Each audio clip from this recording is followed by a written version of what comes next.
bom dia, boa tarde ou boa noite, conforme seja o horário que estejam me ouvindo.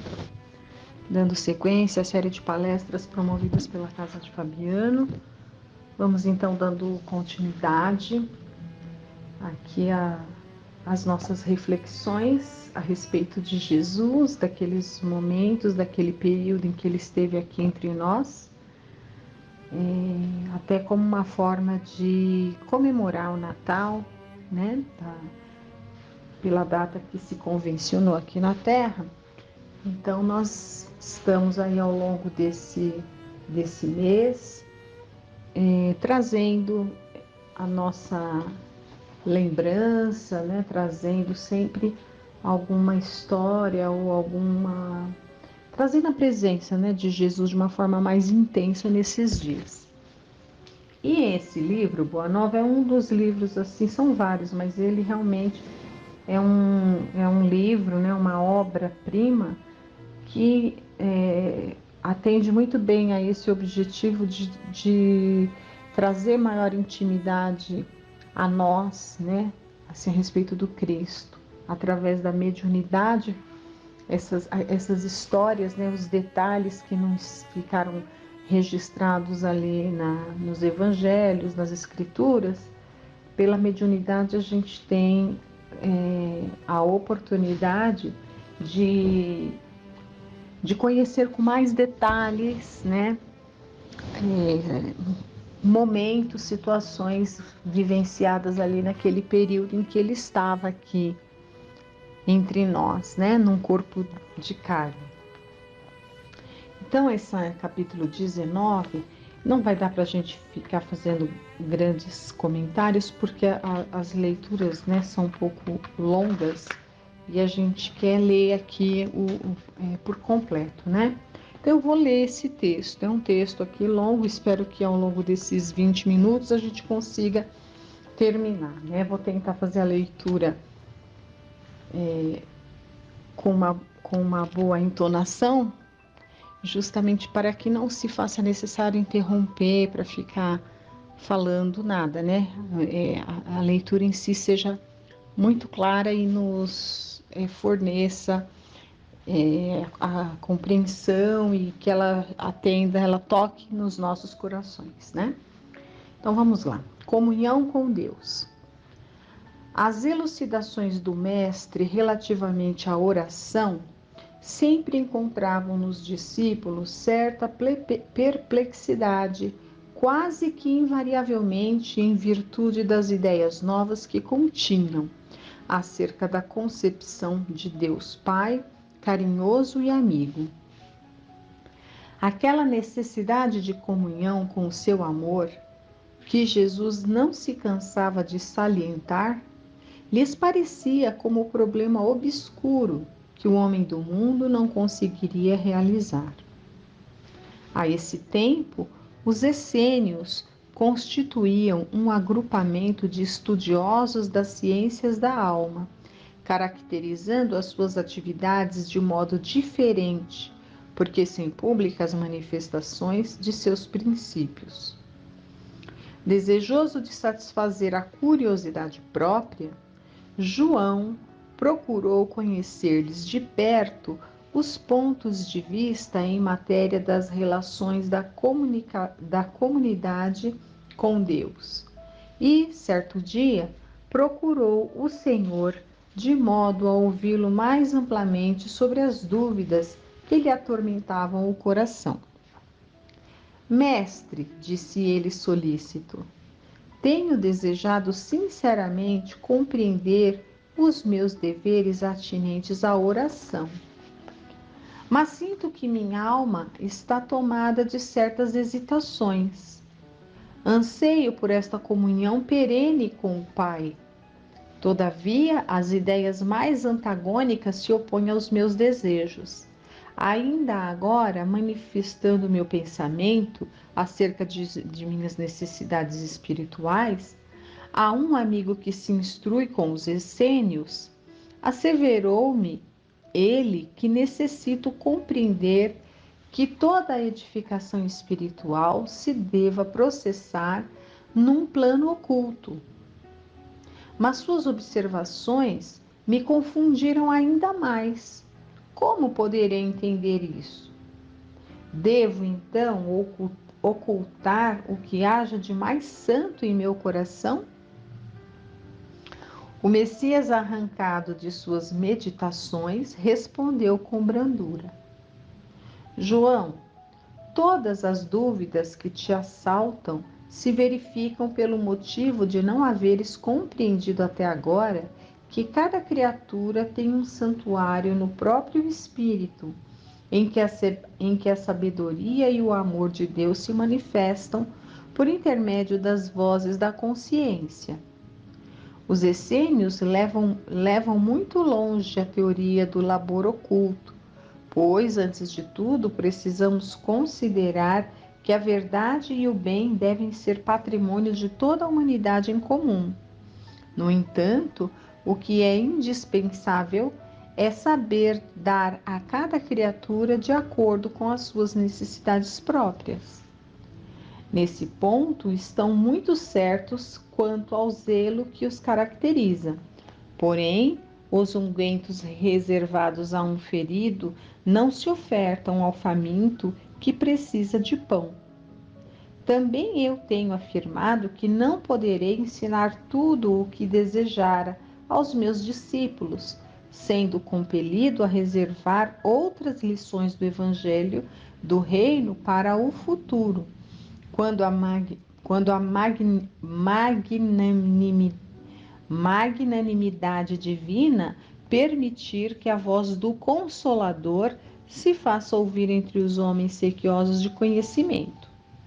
Não tens observado o número de vezes em que necessito recorrer a parábolas para que a revelação não ofusque o entendimento geral?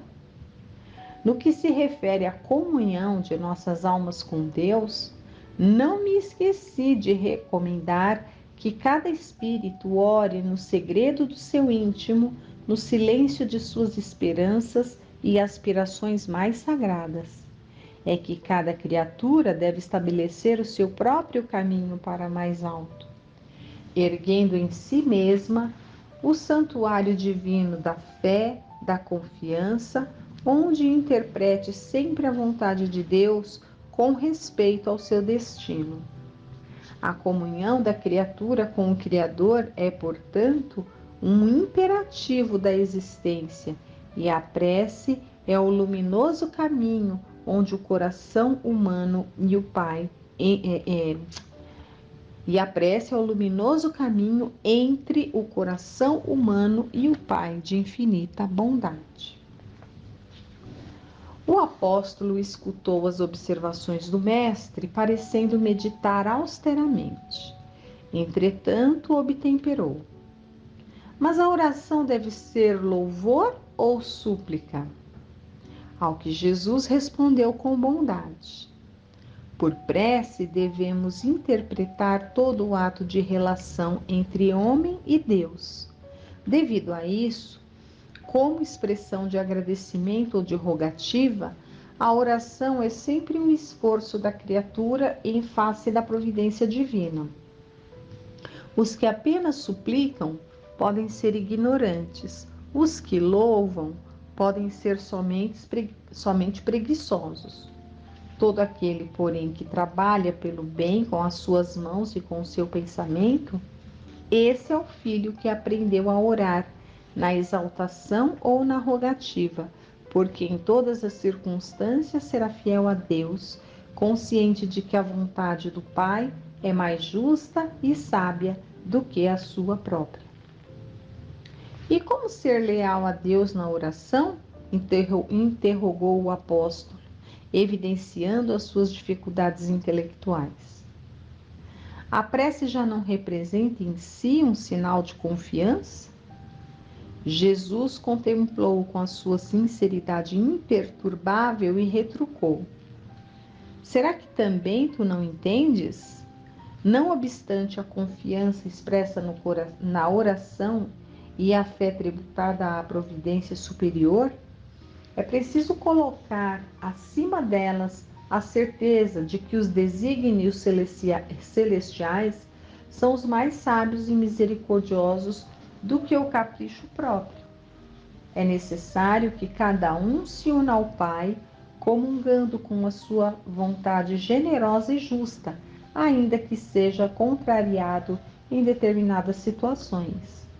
Em suma, é imprescindível que sejamos de Deus.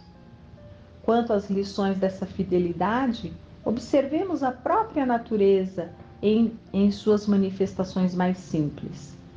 Dentro dela agem as leis de Deus e devemos reconhecer que todas essas leis correspondem à sua amorosa sabedoria, constituindo-se suas servas fiéis no trabalho universal. Já ouviste falar alguma vez que o sol se afastou do céu, cansado da paisagem escura da terra, alegando a necessidade de repousar? A pretexto de indispensável repouso, teriam as águas privado o globo de seus benefícios em certos anos? Por desagradável que sejam suas características, a tempestade jamais deixou de limpar as atmosferas. Apesar das lamentações dos que não suportam a umidade, a chuva não deixa de fecundar a terra.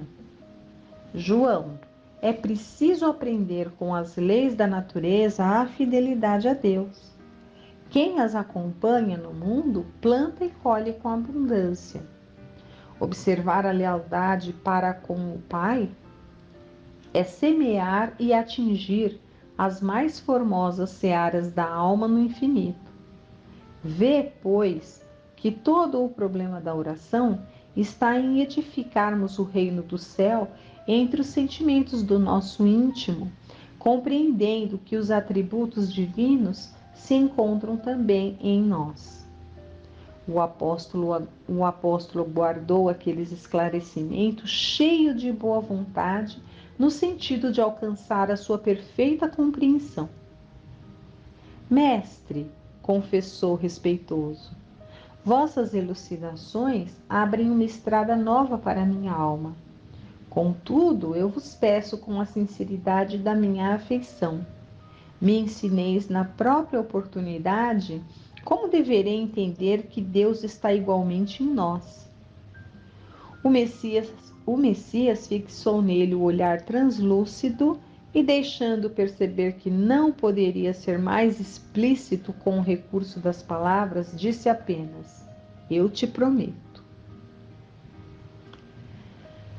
Aí agora a narrativa aqui, né? A conversação que vimos de narrar verifica-se nas cercanias de Jerusalém. Então, tudo isso aconteceu ali perto de Jerusalém, numa das ausências eventuais do mestre do círculo bem amado de sua família espiritual em Cafarnaum. Então, essa conversa com João não foi perto, ali não foi em Cafarnaum, né? Foi em Jerusalém, nas cercanias de Jerusalém. No dia seguinte, Jesus e João demandaram Jericó a fim de atender ao programa de viagem organizado pelo primeiro. Na excursão a pé, ambos se entretinham em admirar as poucas belezas do caminho, escassamente favorecido pela natureza. A paisagem era árida e as árvores existentes apresentavam as frondes recurvadas, entremostrando a pobreza da região, que não lhes incentivava o desenvolvimento. Não longe de uma pequena herdade, o mestre e o apóstolo encontraram um rude lavrador cavando grande poço à beira do caminho. Bagas de suor lhe desciam da fronte, mas seus braços fortes iam e vinham à terra na ânsia de procurar o líquido precioso. Ante aquele quadro, Jesus estacionou com um discípulo a pretexto de breve descanso e, revelando o interesse que aquele esforço lhe despertava, perguntou ao trabalhador: Amigo, que fazes? Busco a água que nos falta, redarguiu com um sorriso interpelado. A chuva é assim tão escassa nessas paragens, tornou Jesus evidencioso afetuoso cuidado. Sim, nas proximidades de Jericó, ultimamente, a chuva se vem tornando uma verdadeira graça de Deus. O homem do campo prosseguiu no seu trabalho exaustivo, mas, apontando para ele, o Messias disse a João em tom amigo: Este quadro da natureza é bastante singelo, porém é na simplicidade que encontramos os símbolos mais puros. Observa, João, que este homem compreende que sem a chuva não haveria mananciais na terra, mas não para em seu esforço procurando, mas não para em seu esforço procurando o reservatório que a providência divina armazenou no subsolo. Então ele sabe que a chuva é, né, que a vida depende da chuva, né, depende da chuva que cai do céu. Mas mesmo sabendo disso, ele não para de cavar, ele continua trabalhando, buscando um reservatório no subsolo, né? A imagem é pálida, todavia chega para compreenderes como Deus reside também em nós. Dentro do símbolo, temos de entender a chuva como o favor da sua misericórdia, sem o qual nada possuiríamos. Essa paisagem deserta de Jericó pode representar a alma humana, vazia de sentimentos santificadores. Este trabalhador simboliza o cristão ativo, cavando junto dos caminhos áridos, muitas vezes com sacrifício, suor e lágrimas, para encontrar a luz divina em seu coração. E a água é o símbolo mais perfeito da essência de Deus, que tanto está nos céus como na terra. Que linda essa parábola, né, que ele está ensinando para João, né, ali através da observação simples de um fato que estava acontecendo ali, né, ele está fazendo uma comparação muito perfeita e poética até. O discípulo guardou aquelas palavras, sabendo que realizara uma aquisição de claridades imorredoras. Contemplou o grande poço onde a água clara começava a surgir e, depois de imenso esforço do humilde trabalhador que a procurava desde muitos dias, e teve nítida compreensão do que constituía a necessária comunhão com Deus. Experimentando indefinível júbilo no coração, tomou das mãos do Messias e as osculou, né? E as beijou as mãos do Mestre.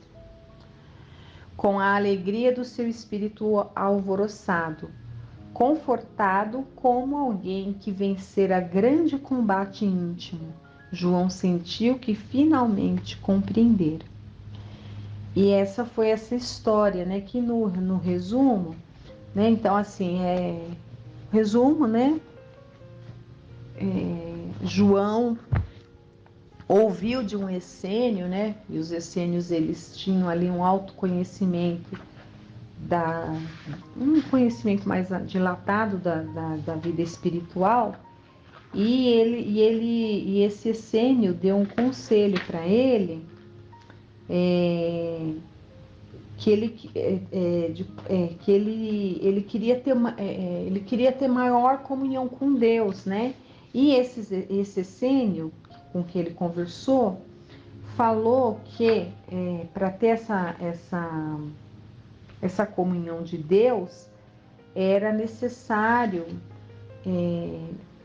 cadê a palavra aqui, né? Olha, necessito compreender que toda educação espiritual se deve processar num plano oculto, né? E ele ficou assim, esse plano oculto, quer dizer, lá no mais íntimo, né? Que foi o conselho, que essa comunhão com Deus é no sentimento, é uma vivência mesmo, né? E ele não entendeu aquelas palavras, né? Processar num plano oculto. Então ele achou que oculto no sentido assim que não era para mostrar, não era para dar demonstrações. Então ele não havia compreendido e ele estava ali angustiado com isso, porque ele queria ter essa comunhão com Deus, mas não sabia como, né? Achava que era algo que era muito distante. Então o texto inteiro é uma bela de um ensinamento de Jesus, né? Jesus fala com ele e ele fica ali, ele ouve, né? Mas talvez não tenha compreendido. Num outro momento, porque isso estava acontecendo, não era ali em Cafarnaum, onde geralmente Jesus ficava com todos, né? Estava ali mais para os lados, nas redondezas de Jerusalém. Então, no outro dia, ou sei lá, né? Num outro momento, dessa conversa, Jesus e João, eles vão para a direção de Jericó, né? Eles estão andando, estão nessa viagem ali, e no caminho eles percebem, eles encontram um homem cavando um deserto, pela descrição de Humberto de Campos, uma área bem seca, né? Uma área bem castigada ali pela seca, pela falta de chuva, e o homem estava ali cavando, buscando ali um lençol freático, né? No subsolo. E aí Jesus observa que ele dá essa lição, né? Exemplifica, mostra para ele como que é a comunhão com Deus, né? Então, assim, mesmo aquele trabalhador ali naquele esforço árduo, sabendo que é a chuva que vai resolver o problema, né? Só mesmo a chuva que vai poder ali resolver, mesmo assim ele não para de trabalhar, né? Então essa é uma lição toda que nos convida a trabalhar, né? A fazer a nossa parte. A comunhão com Deus não é só pregar, né? A comunhão com Deus não é isso. A comunhão com Deus a comunhão com o Pai é fazer a vontade do Pai, é observar, né, as leis da natureza, observar as leis de Deus e tentar estar trabalhando para que as nossas atitudes, né, os nossos atos, as nossas ações estejam ali de acordo com as leis da natureza. Assim nós estaremos em comunhão. E só assim, vendo aquele cenário todo, João compreendeu e ficou feliz. Então, que esse ensinamento de Jesus ecoe também no nosso coração, né? E que a gente também aprenda que a comunhão com Deus, ela só se dará dessa maneira, através das nossas atitudes e não das nossas palavras, né? É a nossa vivência que vai dar o testemunho de que estamos em comunhão com o Pai. E assim me despeço de todos, desejando uma excelente semana e que tenhamos um Natal maravilhoso, que Jesus se faça presente em nossos corações, nossos lares, e até a próxima semana.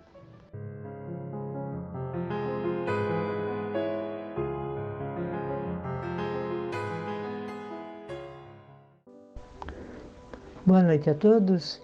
Nós vamos ver hoje, na segunda parte de nossas reflexões, um texto do livro Em Torno do Mestre. E o autor desse livro é Vinícius.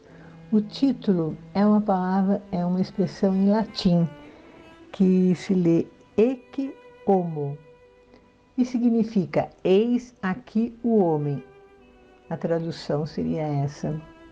Então vamos ao texto. Que melhor apresentação nos é dado fazer de Jesus, senão aquela que ele próprio revelou? Consideremos, pois, sua autoapresentação. O Batista enviou 2 de seus discípulos ao Senhor para perguntar: És tu aquele que há de vir, ou havemos de esperar outro? Quando estes homens chegaram a Jesus, disseram: João Batista enviou-nos para indagar de ti se és o Cristo esperado. Na mesma ocasião, Jesus curou a muitos de moléstias, de flagelos e de espíritos malignos, e deu vista a muitos cegos. Então lhes respondeu: Ide contar a João o que vistes e ouvistes. Os cegos vêm, os coxos andam, os leprosos ficam limpos, os surdos ouvem, os mortos são ressuscitados, aos pobres anuncia-se-lhes o Evangelho. Bem-aventurado é aquele que em mim não achar motivo de tropeço. Tal é o Cristo, o amigo e defensor dos humildes e dos oprimidos, sofredores. O objeto de sua paixão é o pecador.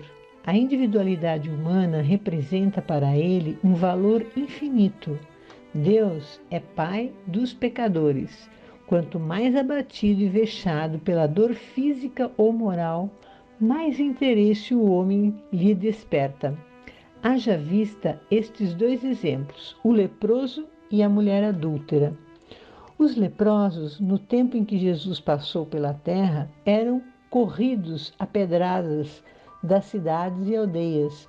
A lei de Moisés os condenava à lapidação se tentassem penetrar nos povoados, sobre a crueldade dessa lei que visava a evitar a propagação da lepra. Havia ainda a superstição com caráter religioso, segundo a qual os leprosos eram réprobos, a quem Deus punia com o terrível mal. E que fez Jesus com relação àqueles infelizes? Curou-os. As chagas humanas não lhe causavam asco nem pavor, mas comiseração e piedade. E não só as mazelas do corpo lhe inspiravam aqueles sentimentos, como também as da alma. Seu gesto de compaixão pela mísera adúltera apupada pela horda de fariseus, aliado à sublime lição contida no "aquele que se julgar isento de culpa, atire a primeira pedra", é outro atestado eloquente do quanto lhe interessava a sorte dos pecadores, particularmente dos aflitos e dos oprimidos. O cristianismo é a história do Cristo junto ao pecador. Na sua maneira de agir está a sua doutrina. Conta Stanley Jones, missionário que há 20 anos vive na Índia, que naquele país, quando se fala em cristianismo, o povo se mostra cético e completamente desinteressado. Quando, porém, se faz referência à vida do Cristo no seio da humanidade, defendendo os explorados, suavizando as angústias alheias, ensinando ao povo o meio de viver feliz, então os hindus se tornam atenciosos e ávidos de curiosidades, pedem que se fale mais nesse Jesus amorável e bom. Esse fato é muito significativo, quer dizer que as lendas forjadas pelas escolas sectárias em torno do cristianismo estão comprometendo o surto daquele credo. Cumpre, portanto, deixar de lado as teorias, o escolasticismo. É uma filosofia, né? Também cumpre, portanto, deixar de lado as teorias, o escolasticismo, os rituais, os dogmas e anunciar Jesus Cristo tal como ele é, qual ele próprio se apresentou aos emissários do Batista, sarando os enfermos e anunciando aos humildes o evangelho do amor. E bem-aventurados aqueles que se não escandalizarem nesse Jesus, que é o real e verdadeiro Cristo de Deus. Não estamos nos tempos das teorias, mas na era dos fatos. O cristianismo não é uma teoria, é o mesmo Cristo revelando as leis divinas à humanidade. Jesus é um fato histórico e, ao mesmo tempo, uma necessidade de todos os momentos, porque ele sintetiza na moral em si mesmo, personificada, a solução de todos os problemas da vida humana. Ecce homo. Ou seja, a explicação que foi dada nessa expressão, eis aqui o homem. O método para ensinar a verdade religiosa é o mesmo que se emprega para ensinar a verdade científica: dedução e indução. Ora temos que partir dos fatos para seus efeitos, ora destes somos levados a remontar àqueles. Não se pode mais impor crenças, temos que convidar o povo a raciocinar conosco. A fé oficializada está nos últimos estertores. Não tem prestígio moral, não tem vigor, jaz de há muito na esterilidade. O momento reclama uma religião que melhore o mundo. Jesus não é inimigo da sociedade. Conviveu com os homens, tomando parte de suas reuniões e festividades. Ele é adversário do vício, do crime, da corrupção e da maldade. Se não tivermos desde já o céu em nós mesmos, não poderemos encontrá-lo depois da morte. Jesus não veio tão pouco livrar-nos deste inferno localizado, não se sabe onde. Veio tirar o inferno de dentro de nós. Como? Ensinando-nos a conhecer e vencer as paixões egoísticas e animalizadas que nos torturam o espírito e nos aviltam o caráter. Jesus curava e prevenia as enfermidades. Sua terapêutica era curativa e profilática. Vai e não peques mais. A saúde do corpo e do espírito é a lei da natureza, é o normal. As doenças físicas e morais são as anomalias, o distúrbio na vida. Sarando o leproso, Jesus fez milagre, restabeleceu no pecador a ordem natural. As curas maravilhosas que operou foram todas no sentido de fazer voltar à natureza o que dela estava divorciado. O pecado está na vida anormal que o homem leva no mundo. Jesus veio normalizá-la. Sua fé é um canto de louvor à natureza. Outro característico peculiar a Jesus é a sua atitude de servidor da humanidade. Não veio para ser servido, mas para servir. Todos os seus atos comprovam esta frase. Sua vida terrena foi toda de dedicação pelo homem. Viveu para o trem. Viver para o trem como ele viveu não é uma teoria, é um fato que impressiona profundamente os pensadores.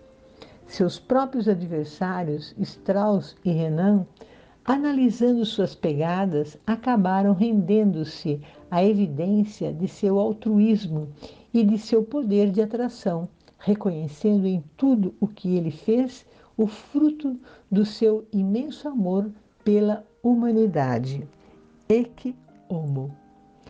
O eclesiasticismo, ou seja, é uma afeição excessiva a formas, métodos e práticas excessivas, né? Então, o eclesiasticismo ou imperialismo na esfera religiosa está em franca decadência. O tempo não comporta mais imperialismos em qualquer terreno. Jesus quer ser o que ele é, e não o que a clareza pretende a viva força que ele seja. Jesus se revela por si mesmo àqueles que o procuram. Precisamos sair do paganismo, buscando com Jesus a saúde, a pureza, o valor, a bondade, a alegria de viver e a imortalidade. Ele é o modelo a ser imitado, é o médico do corpo e da alma, é o pastor deste rebanho. Onde houver lágrimas a enxugar, chagas e dores a lenir, aí está Jesus no desempenho de sua missão. Ele é, por excelência, o servidor da humanidade. Vinde a mim, todos vós, que vos achais aflitos e sobrecarregados, e eu vos aliviarei. A frase de Pilatos, que nos serve de epígrafe, tornou-se célebre, e a quem se referia o procônsul. A Jesus açoitado, escarnecido, trazendo aos ombros um manto de púrpura, como usavam os reis, à cabeça uma coroa de espinhos e na destra uma cana à guisa de cetro? O Cristo de Deus, assim ultrajado e envelhecido, sangrando pela fronte e pelo dorso, coberto de pó, suarento e todo em desalinho, foi conduzido ao pretório e dali apresentado ao poviléu enfurecido pelo representante de César na Palestina. Essa figura trágica do Filho do Homem, sendo uma realidade histórica, é também eloquente símbolo. Vemos atrás daquela matéria flagelada, daquele corpo contundido, chagado e lastimoso, refulgir em todo o seu esplendor um espírito varonil que se alteia imponente e sublime sobre os troféus da carne abatida e mortificada. Jesus vilipendiado é a imagem do soldado que volta de encarniçada luta, descalço, magro, olhos malicentos, maltrapilho, mas vitorioso, repassado de glória, sobraçando virentes, ou seja, verdejantes louros colhidos através de sua bravura, de seu heroísmo 1000 vezes comprovado no ardor das refregas e dos combates cruentos. Realmente, em síntese, que nos veio ensinar e que nos exemplificou tão ao vivo o Mestre Celso, senão a luta do espírito com a matéria, o que vale dizer da vida com a morte? Ciúmes, invejas, rivalidades e ambição, orgulho, pruridos de domínio, de ostentação e de grandeza, luxúria, comodismo, ócios intermináveis, prazeres que só gratificam os sentidos, inclinações que tendem para a materialidade, vícios que deleitam e embriagam, que fascinam, que desfibram e amolentam, devem ser tragados na vitória. Imitar a Jesus é servir à humanidade. Conservar a vida é permanecer no seu ideal. E vencer cada um a si mesmo. A viva força é penetrar o reino dos céus, que é o reino do Espírito, o reino da imortalidade. O ec homo de Pilatos tornou-se frase de renome, cumprindo assinalar que é, ao mesmo tempo, profundamente simbólica, pois, em realidade, só deve ser apresentado como homem aquele que venceu. Então, vemos aqui nesse texto, escrito por Vinícius, o quanto Jesus, passou por dificuldades e situações difíceis pelas quais não era necessário, mas veio aqui para nos salvar, para nos ampararmos e vencermos as nossas próprias dificuldades, para que possamos ganhar planos mais elevados em que o amor se impera, Agora eu vou ler um texto do livro A Gênese, que foi escrito por Allan Kardec, o capítulo 15, Os Milagres do Evangelho. E o subtítulo é Superioridade da Natureza de Jesus. Os fatos que o Evangelho relata e que foram até hoje considerados milagrosos pertencem, na sua maioria, à ordem dos fenômenos psíquicos, isto é, dos que têm como causa primária as faculdades e os atributos da alma, confrontando-os com os que ficaram descritos e explicados no capítulo precedente. Reconhecer-se-á sem dificuldade que há entre eles identidade de causa e de efeito. A história registra outros análogos em todos os tempos e no seio de todos os povos, pela razão de que, desde que há almas encarnadas e desencarnadas, os mesmos efeitos forçosamente se produziram. Pode-se, é certo, contestar, no que concerne a este ponto, a veracidade da vida, mas hoje eles se produzem às nossas vistas e, por assim dizer, à vontade e por indivíduos que nada têm de excepcionais. O só fato da reprodução de um fenômeno em condições idênticas basta para provar que ele é possível e se acha submetido a uma lei, não sendo, portanto, miraculoso. O princípio dos fenômenos psíquicos repousa, como já vimos, nas propriedades do fluido perispiritual, que constitui o agente magnético, nas manifestações da vida espiritual durante a vida corpórea e depois da morte, e, finalmente, no estado constitutivo dos espíritos e no papel que eles desempenham como força ativa da natureza. Conhecidos esses elementos e comprovados os seus efeitos, tem-se como consequência de admitir a possibilidade de certos fatos que eram rejeitados enquanto se lhes atribuía uma origem sobrenatural. Sem nada prejulgar quanto à natureza do Cristo, natureza cujo exame não entra no quadro desta obra, considerando-o apenas um espírito superior, não podemos deixar de reconhecê-lo um dos de ordem mais elevada e colocado, por suas virtudes, muitíssimo acima da humanidade terrestre. Pelos imensos resultados que produziu, a sua encarnação neste mundo forçosamente há de ter sido uma dessas missões que a divindade somente a seus mensageiros diretos confia para cumprimento de seus desígnios. Mesmo sem supor que ele fosse o próprio Deus, mas unicamente um enviado de Deus para transmitir sua palavra aos homens, seria mais do que um profeta, porquanto seria um Messias divino. Então, Jesus é um enviado de Deus, né? Um espírito muito elevado. Continuando a leitura.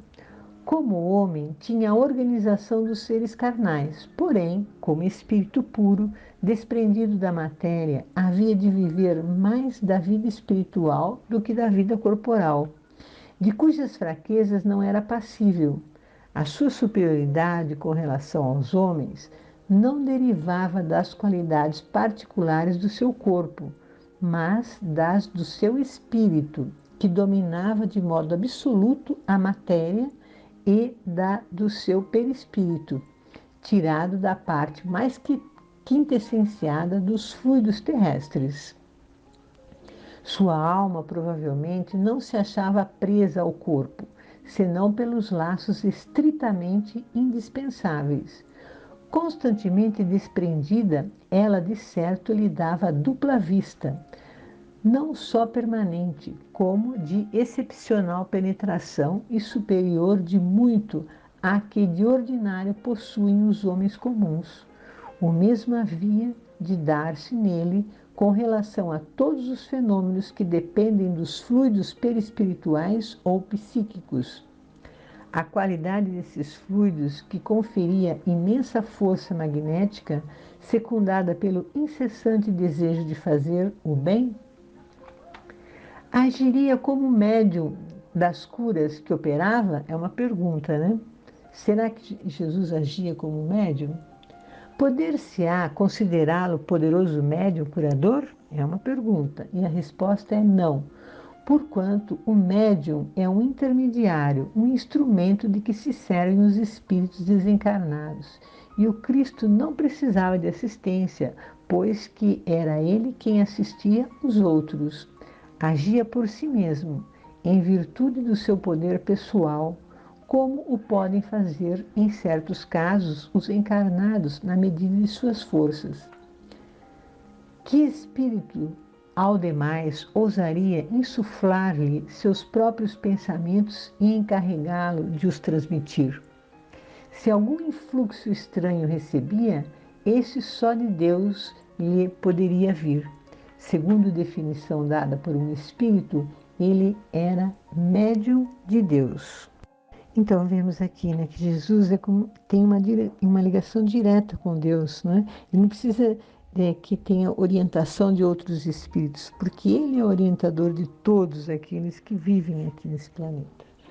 Então, espero que essas reflexões nos auxiliem a buscarmos esses ensinamentos e principalmente colocá-los em prática em nossos pensamentos, sentimentos e em nossas atitudes.